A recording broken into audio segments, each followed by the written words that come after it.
So next up, we're going to talk about something a little different. It's beyond product bans and what we can do to further reduce single-use plastics beyond just banning them.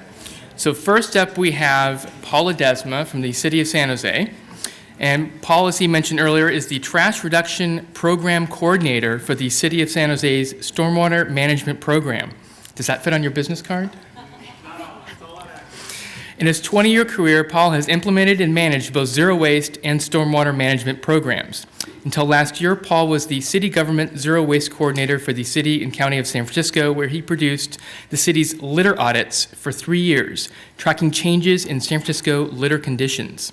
Paul was also project manager for the development of the nation's first cigarette litter fee.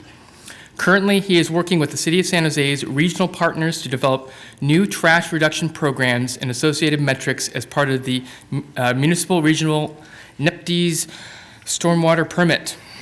Paul was born, raised, and educated in San Jose and is thrilled once again to be working for the city and community he loves. Come on up, Paul.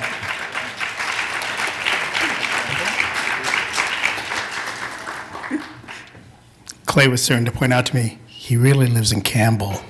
I was born and raised in San Jose, lived there for my whole life. So, I want to draw a connection between the municipal regional stormwater permit that was just approved by the regional board December 2009 and plastics reduction. So that's the idea behind my presentation. Look familiar? You've seen this kind of stuff before. This is a particularly horrible picture of Coyote Creek taken a few years ago.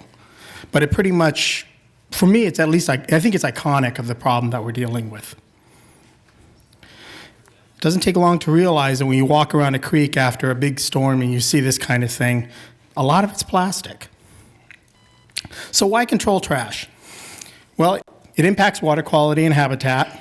It contributes to urban blight, and that saps economic vitality in your communities. It also affects the quality of life. And then there's the stormwater permit. Oh yeah, the stormwater permit, remember that. You know, it's that thing that says 40% by 2014 and 70% by 2017, which is laid out for the next permit, and then 100% by 2022. So the stormwater permit and the strategy are related in this way.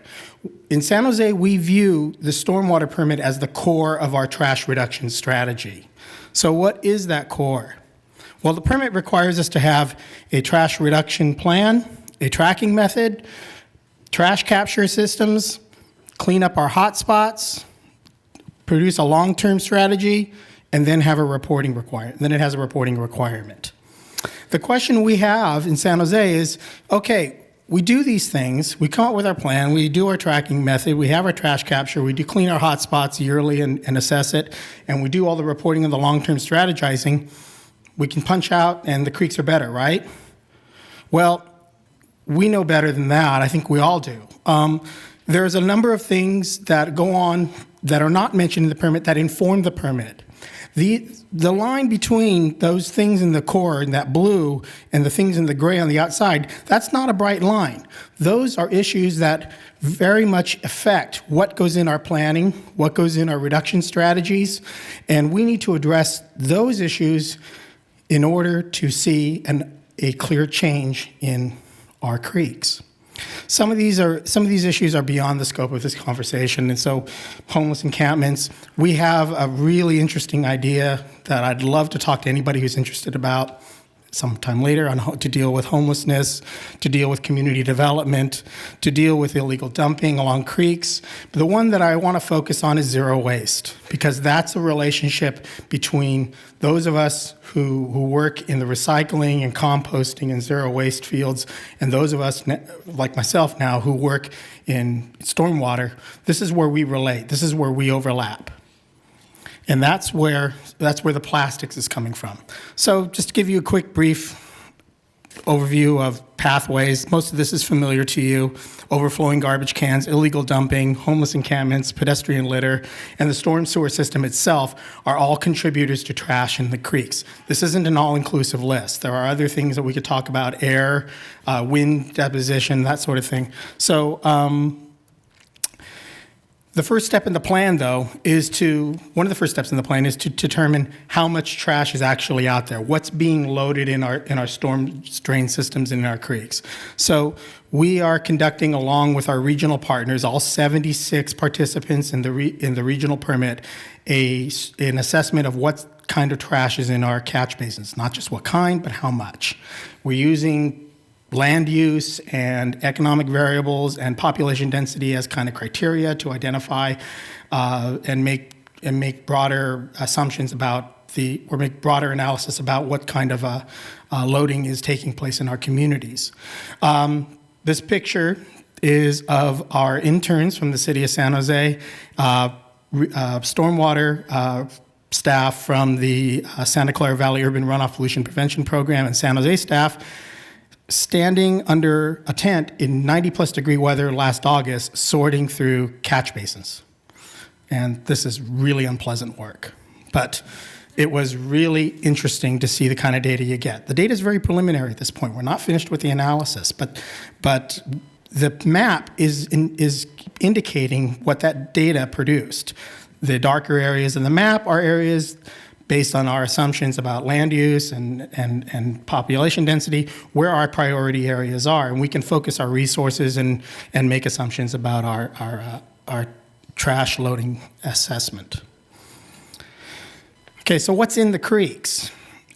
This is data from a study that was done by the State Water Board in 2007 using what they call a rapid trash assessment methodology. This is what an externality looks like. You know, Phil Boble talked about externalities earlier. This is, to me, when I see this, I see an externality. And this is not a unique situation. This study the results of this study are very similar to other studies that have been produced for the same purpose. And it shows over half of what's in the creeks is plastic. Half of what's in our catch basins is probably plastic. We're still working on that analysis, but this is the data. So this is our problem for our creeks. This is why we need to talk about plastics from a regulatory standpoint. So what is our strategy? Our strategy has three elements. It has prevention, clean it up before it happens; capture, get it before it goes into the creek after it's been deposited on the streets and in the storm drain system; and then clean up after the fact. This is just when, it gets past us and we have to go out to the creeks and fish it out. I'm going to talk about interception and cleanup first. The first thing you need to know about interception is that it's really expensive.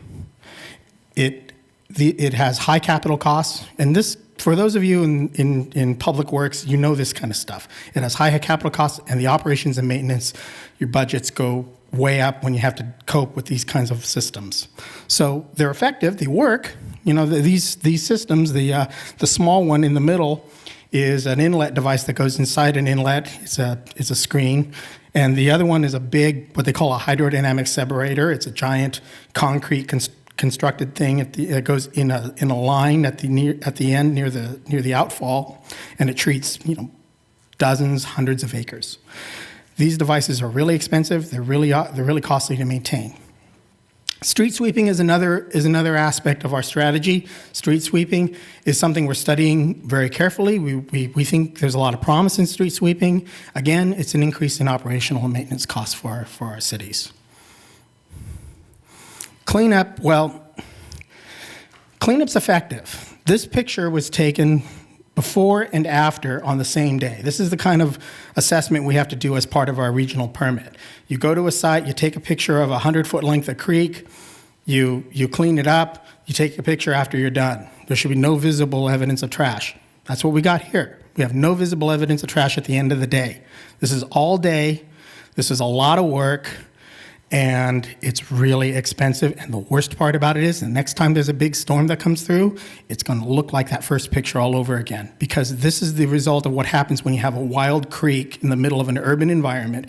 When the storms come, it all flushes everything down, and it catches in these areas in the creek that are just set up for this. You know, the vegetation, the bend in the creek, the flow of the water, it all plays a factor in where stuff congregates. Prevention is the most promising and first best choice. We've had conversations all day today about prevention. This is why prevention is important in terms of the stormwater permit. It's cost effective. It's our best tool for. It has the best promise for managing these materials at the lowest possible cost. Our O&M budgets don't explode over this kind of stuff. We're talking about spending, you know, $150,000 on an EIR, maybe a couple $100,000 more on outreach. The trash capture devices are going to cost millions. So the math is really simple on this. Partnerships is really the key, and this is the thing that I keep thinking about, and I keep considering when I'm doing my work is who can I form a partnership with? Who has the competency, the resources that I can leverage in order for me to meet my objectives of reducing trash in the creeks? Internal partners are key. These shouldn't be new to you. If you're working in any city these days, public works departments, transportation departments, parks departments, your zero waste groups, housing departments. There's that homeless thing again, and strong neighborhoods initiatives. That for San Jose, that means community development, community engagement. External partners. Well, they're all you guys. There are partners in the urban runoff program. They're the water district. They're the Save the Bay, Clean Water Action, the transportation agencies, again, the homeless advocates, and those of us interested in litter. And this is not an all-inclusive list. I mean, we have neighborhood groups, we have business communities. I was so glad to see Mr. Eggleston here. And we have other governmental agencies that are also our partners. At the end of the day, what we need to do is align our agendas. This is a very oversimplified graphic, but I think it kind of gets to my point that I want to make, and that is that trash is the problem. There isn't a single agency out there, no government out there, no business out there that's going to solve the problem by itself. All of us together, aligning our agendas, working collaboratively, are going to solve this problem. And that's the end of my presentation.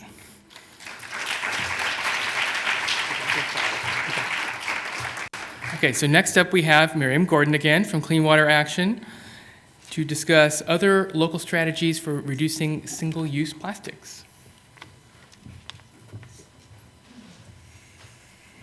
God, I'm sick of me, so you must certainly be sick of me. I'm really sorry. I don't know what I was thinking when I signed up for all this, but the thing is that this has been my issue for many years, and I'm so excited that the conversation has turned to prevention, because for so long the conversation about plastics in the marine environment has been about controlling it, and people haven't really understood that we need to get to it at its source, and that's where the real solutions lie. And so when the jurisdictions talked to us about doing a summit on prevention, I was like, oh my God, finally, let's talk. And so, you know, it's something that I've been working on for so long. I just want to I'm not going to talk about all of this because we're at the end of the day. I'm just going to talk about how Clean Water Action is trying to drive, I think of us as trying to push the edge of the envelope into new frontiers for prevention and source reduction. I mean, as has been mentioned before, our whole AB 939 integrated waste management system in California and all across the country doesn't really ask us to prevent solid waste. It puts prevention at the top of the hierarchy, but by putting the focus on diversion of waste from landfills, it gets us into recycling and composting, but it doesn't really drive us to think about, all right, how do we make less of this stuff? Because that's really what the answer is.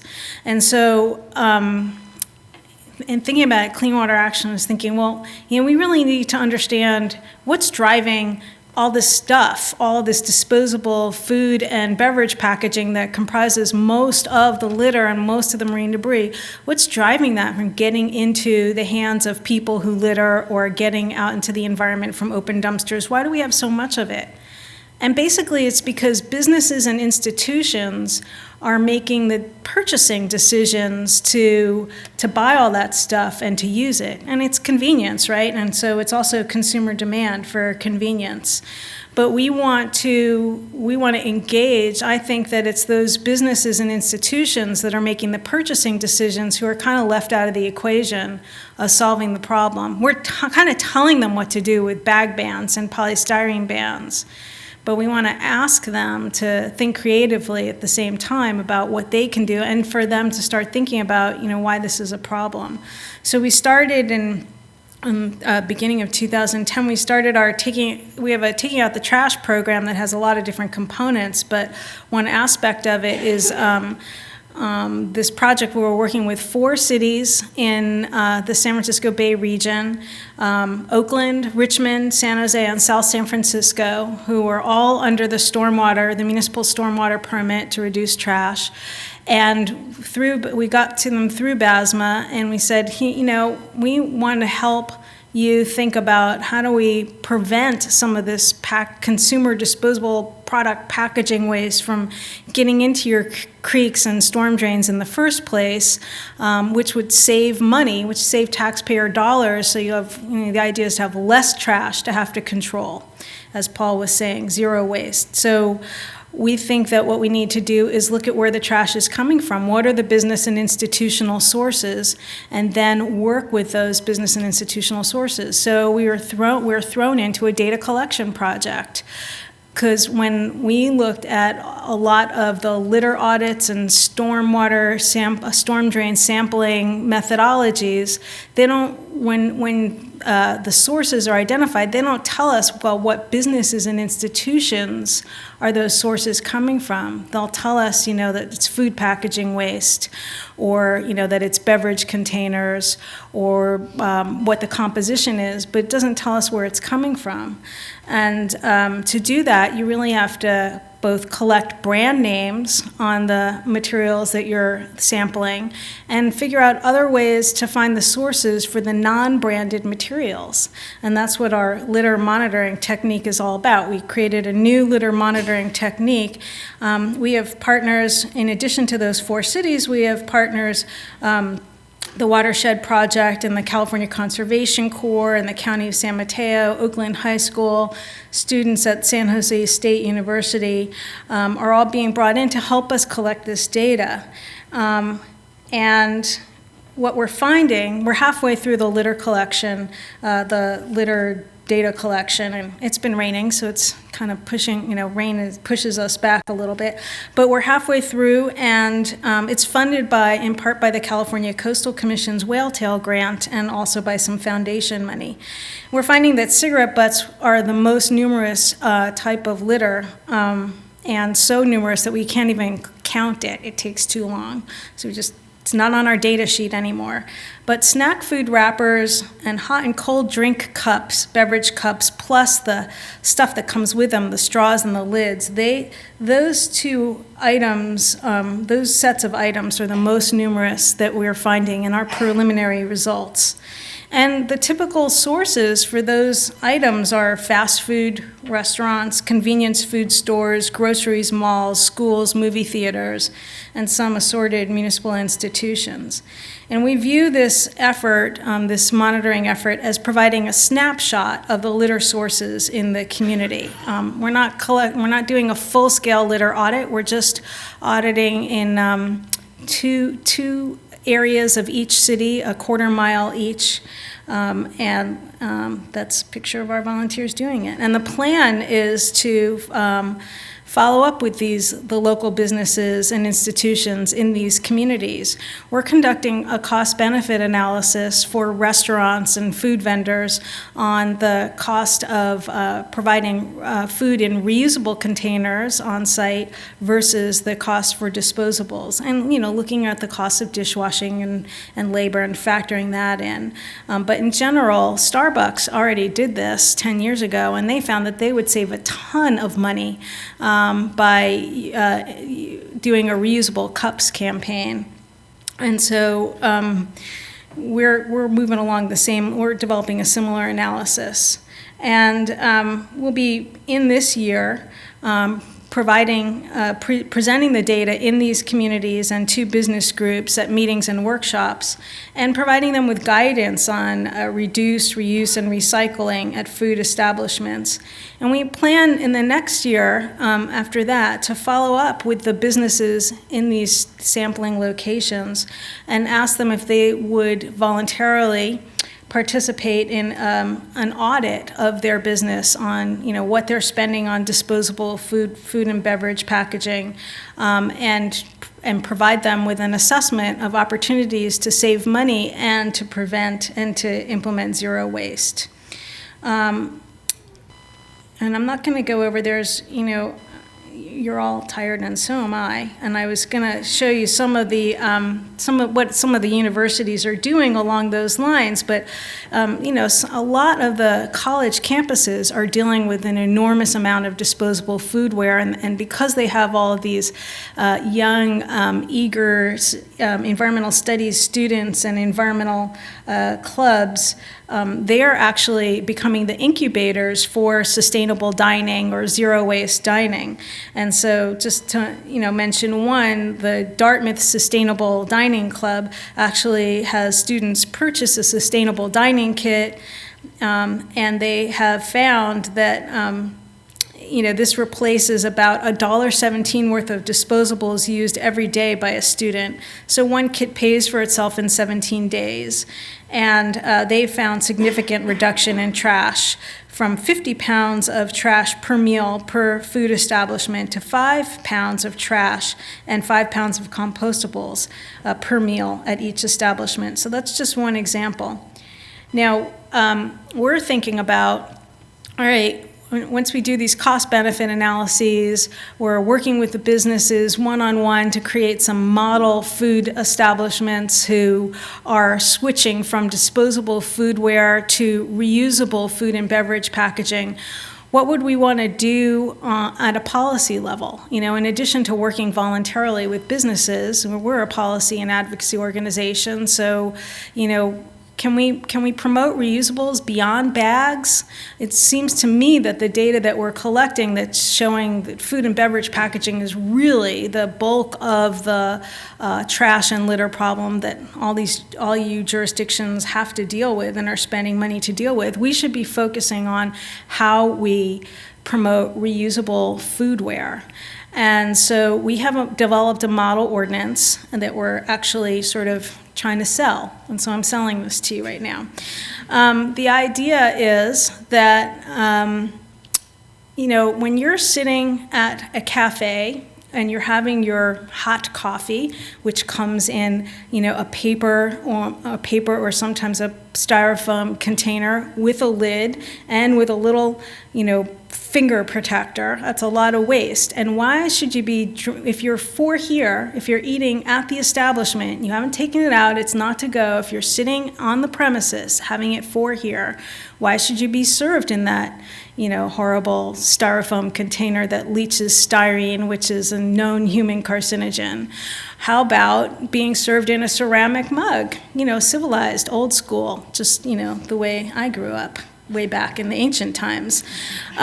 So the idea is that we would eliminate the use of disposable food and beverage packaging for meals and beverages eaten on the premises. So the server would have to ask whether the whether the coffee or the food is for here or to go. And then if it's for here, it could not be served in disposable foodware. It would have to be a reusable beverage container or a food package. Now, I'm kind of focusing on beverage containers because I think that doing the whole gamut of food packaging to start with would be too much. It would just be too ambitious. So what I'm proposing is, we start with cups. And hot and cold beverage containers are really prevalent in our litter audit. So that would be my preference, that we have, our soda cups and our coffee cups all be reusable. And then if you're taking your product to go, then we need to encourage people to bring their own reusable cup, like you all did today. So how do we get people to do that? Well, there are a lot of examples out there, schools and actual businesses, where they're providing discounts for people who bring their own reusable cup or foodware. But what the social behavior studies show is that people respond a lot more to having to pay for something than to getting a discount. So we're proposing, and it's very similar to the charges for paper bags that are becoming popularized in policy. If the customer doesn't bring their own reusable cup, they should be charged for the disposable cup or the disposable container. So that's the two-pronged strategy. We reduce the amount of disposable foodware used on the premises for here food and beverage, and we promote reusable cups for the to-go strategy. So I want to put that out there. I want to work with any of you who'd like to develop that as a local policy. Clean Water Action works on building policy from the ground up. That's why we're so involved in the polystyrene food bans and the plastic bans, and that's why we're lobbying for the statewide bans. We've built a local movement for banning polystyrene foodware. We've built a local movement for bags. We can bring it to the state level. California is the biggest, is like the 8th largest economy in the world. So if we do it here, we're really chipping away at the fact that the United States consumes 27% of the world's resources. And on a per capita basis, we are the world's biggest consumers. So it behooves us to do something to reverse that trend. So I'm proposing this to you as the new frontier. Reusable cups, we want to work with you. Come talk to me. Thank you.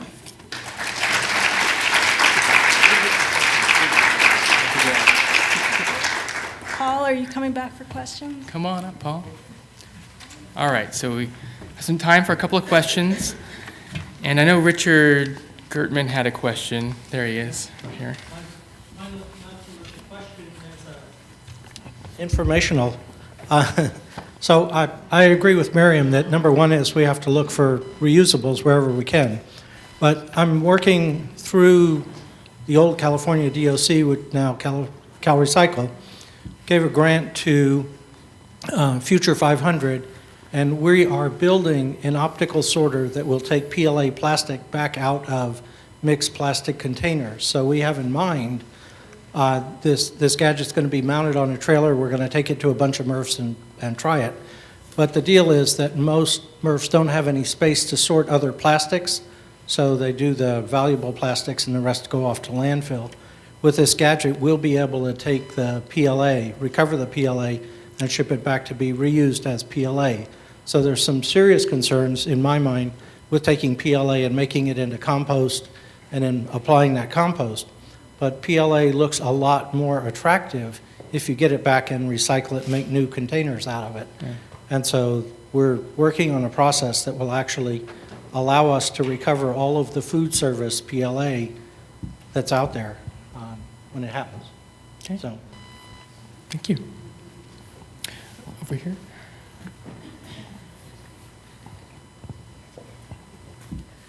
There was, I think, Paul, you mentioned something about a cigarette litter fee in passing, perhaps, but my question is more general about the acceptability of nuisance fees, essentially, on things like chip bag packaging and all the other, really the greatest fraction of waste is those plastic food wrappers that are not have not yet been discussed as a strategy? Well, I think it's a powerful tool, but I also think that Prop 26 has pretty much made it really difficult for these sort of fees to be implemented in the future. We implemented the cigarette fee in San Francisco in 2009, and it was before the Prop 26 passed. So fast food litter fees, I mean, these send strong price signals. They fund cleanup programs. They have a lot of potential for doing good, but it's going to be very difficult to get things like that passed now. I agree, and the city of Oakland is the only city I know of that actually passed a litter fee on convenience food packaging, and I believe it's confined to certain geographic areas around schools, and I haven't really obtained any data on how effective that is, but I didn't put it in my presentation on alternative strategies because of the Prop 26 concern. I think it's really hard for us to do that. At this point, it's just easier to charge people for disposable stuff because that's not going to be considered a tax. I had a quick question, Miriam. I loved your ideas on everyone bringing their own either foodware back to the restaurant and being able to use it. I was curious, though, the drinks I think will work, but I was wondering, my understanding is at least, even if I brought my own like nice styrofoam container and I was purposely going into a restaurant to take a meal home to go because I didn't want to cook, that they would not be able to put that in there. Is that your understanding as well? Is that like a public health concern that we need to work on, or Well, I didn't know what that was. Well, I'm glad you raised that issue, Megan. It is a concern. We're just in the preliminary phases of investigating that question. I know I discovered it was a problem when I started bringing my reusable container for lunches near my office around San Francisco. Some food vendors will fill my reusable containers and some won't, and I asked them why, and they said because it's a health code violation. But then I asked the city if there was a provision, I think Jack investigated this for us, if there was a health code provision that would prevent vendors from refilling my container, and the answer was that there isn't, but some inspectors still issue citations to vendors that do that. So it's something that we really need. Been trying to get a meeting just on this question in the city to try to work that out. That would pave the way if we could get that smoothed out. But then the other issue is that there's variability from one jurisdiction to the other. So some jurisdictions actually do have provisions in their health code that would prevent that. The simpler thing is that nobody seems to have an issue with cups, with refillable cups. But still, this is, if we're going to put forward local policies on this is something that we're going to have to work through and create some kind of consistency at the local level.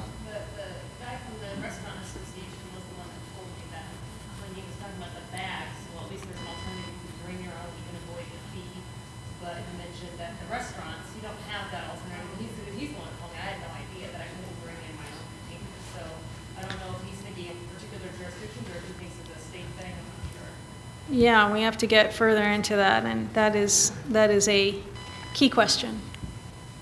Okay. Any other questions?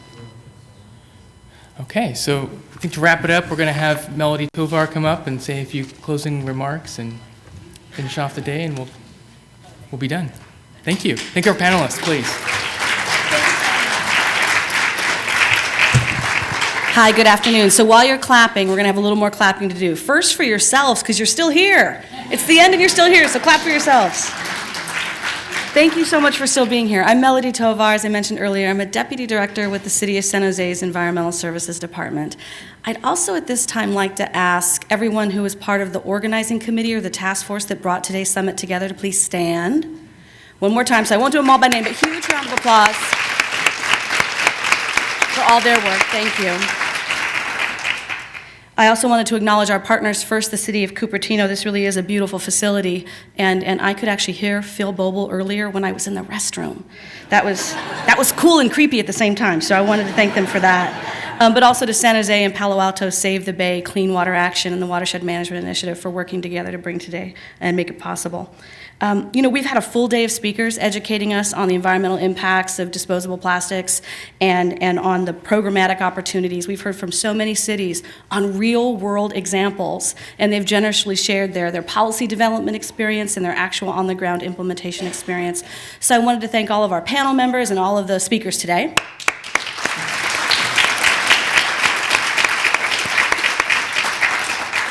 But not just that, we've also had interspersed through the day an opportunity to have artists and educators share their work to help promote our stewardship and also inspire us to action. And I wanted to thank in particular Linda Gass and Judith Selby Lang for sharing their provocative works and their skill and their passion.